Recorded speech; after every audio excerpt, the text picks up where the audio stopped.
Hey, welcome to Ask Nancy. We're here live at a house with Nancy at Remax Results at a newly remodeled, I want to say rebirth house. It's gorgeous with all these, this house has all new windows. Not just windows, but Anderson windows, which is locally based here in Minnesota. So way to go, Anderson. And this house is in St. Paul Park, kind of near St. Paul Park, south of St. Paul. And you have to really see from the inside.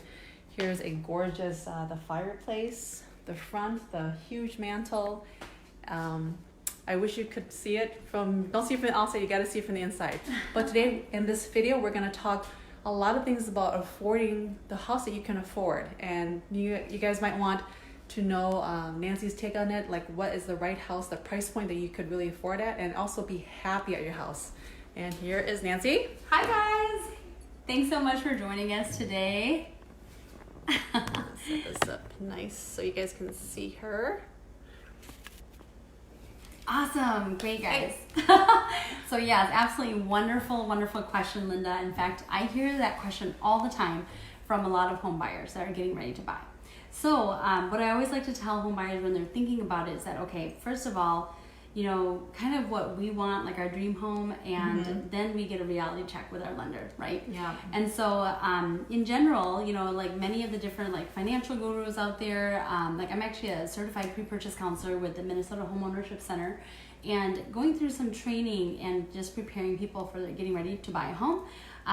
It's generally recommended that you keep your housing costs down to about 30% of your income. So 30%. Yep, 30%. Because again, remember, the bank knows that, you know, they can't overextend too much money to you because you need money for food and going out to have fun and car bills and things like that. Because when I go see a house, I'm carrying with me my, pre-approval letter. Here it is. I can afford, $400,000, and that's the only thing that I'm thinking in my head.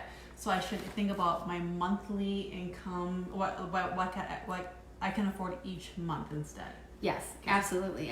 So, like I was saying, is sometimes when I meet with buyers, I have buyers that are renting for maybe like $1,200 to $1,400 a month right now, and they've got like a shiny new approval letter for $300,000. Yep. And we're off and running. We're out there shopping for homes, and we find a dream home, and lo and behold, after we're done negotiating, we look at what our monthly payment is, and they're just shocked by like a $1,950, close to $2,000 monthly payment.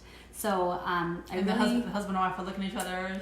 Why do we do this? Should we do this? We're going to be house poor. Yes, and they call that buyer's remorse, definitely. Oh, yeah. And a good rule of thumb I would say is that for an average like dual income household, let's say that you're bringing in $5,000. So dual income. Yep. Two pairs. Okay. Husband and wife, or partners. What I would say is that, again, for an average household income of about $5,000 a month, a good payment for you to be targeting is roughly right around $1,500. $1,500. Okay. Yep. So and what that translates to essentially is a home that's probably going to be under $250,000, $240,000, $250,000, depending on kind of how much you put down. Okay. And one thing I'll talk about is just that here in the Twin Cities, we have so many like Fortune 500 companies are here. Typically lots of jobs. 3M, United Health. General Mills, okay. But the what I see is that the affordability index has really been it's going down because the cost of housing is up, right? So the average median household, like the average median sales price right now in the Twin Cities, regardless of kind of where you're buying, is $283,000. Okay, so that's good to know. $283,000 was what? Like if you add up all the houses together, rich, middle, poor, they're adding to that price point, that sell price. Yes. So what that means is, again, most homes are selling for higher than what is maybe affordable for a lot of families. Yeah. Okay. Okay. And with the $285,000 price point, what does that come to about a month? We're probably looking at around $1,700 to $1,800, depending on how much you put down. So, okay. Yep. Yeah. A lot of numbers. I think this is like the real talk with yourself or with your partner when you buy a house.